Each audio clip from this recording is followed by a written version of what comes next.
काळूबाईला मांढरगडावरती कोणी बोलवलं?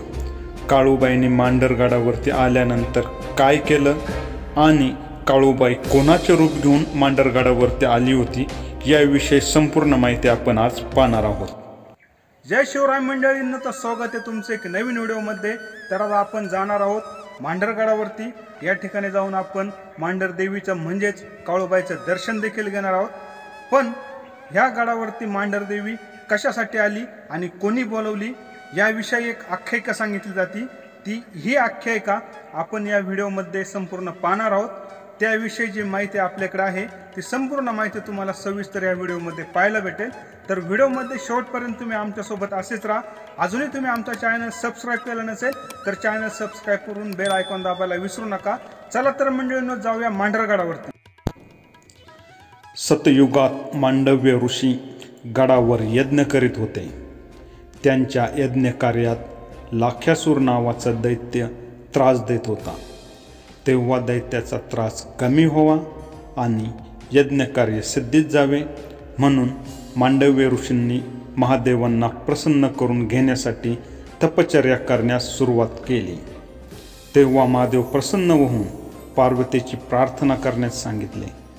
पार्वतीची प्रार्थना करण्यास सुरुवात केली तेव्हा पार्वतीने प्रसन्न होऊन दैत्यवधासाठी अवतार घेईल असे सांगितले आणि दैत्यवधासाठी देवीने कैलासातून या मांढरगडावर आली। लाख्यासुराला महादेवाचा वर असल्याने दिवसा त्याचा वध करणे शक्य नव्हते। तेव्हा देवीने लाख्यासुराचा रात्रीचा वध करण्याचे ठरवले। पौष पौर्णिमेच्या रात्री देवीने दैत्याला युद्धासाठी आव्हान केले आणि तुंबळ युद्ध करून मध्यरात्री लाख्यासुराचा वध केला व पुन्हा दैत्य निर्माण होऊ नये म्हणून लाख्यासुराचे सर्व रक्त प्राशन करून युद्धकार्य उरकून देवी परत कैलासात निघाली। देवी मांढरगड डोंगर चढून वर आली आणि ऋषीमुनी आणि भक्तजनांकरता येथेच स्थानापन्न झाली। पांडव वनवासात जेव्हा या मांढरगडावर वास्तव्यास होते तेव्हा त्यांनी या मांढर देवीचे पूजन केले होते अशी एक दंतकथा सांगितली जाते।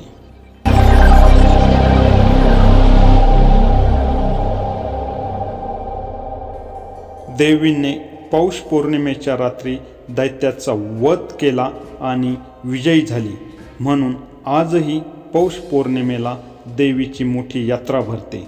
या काळात लाखो भाविक देवीचे देव्हारे घेऊन गडावर येतात। ढोल झांज ही देवीची प्रमुख वाद्ये आहेत। भाविक गडावर चुली पेटून देवीला पुरणपोळीचा नैवेद्य दाखवतात। तसेच सेवकांना मांसाहारी नैवेद्य दाखवतात। पौष पौर्णिमेच्या मध्यरात्री देवीचा मुखवटा पालखीत बसून हजारो वाद्यांच्या गजरात देवीचा छबिना काढला जातो।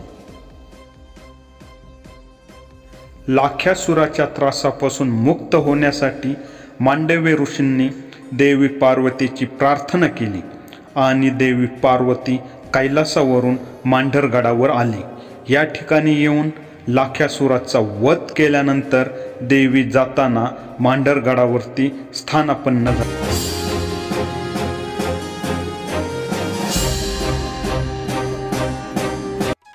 तर मंडळींनो, आपण आलो होतो मांढरगडावरती मांढर देवीच्या दर्शनासाठी आणि त्याचबरोबर मांढरगडावरती मांढर देवी कशी आली याविषयी आपण या व्हिडिओमध्ये माहिती घेतलेली आहे। तर ही एक आख्यायिका सांगितली जाते। तर तुम्हाला हा व्हिडिओ कसा वाटला हे कमेंट बॉक्समध्ये नक्कीच लिहा। तर लवकरच भेटूया आपण अशाच एखाद्या नवीन ठिकाणी। तोपर्यंत आपल्या सर्वांना जय हिंद, जय शिवराय।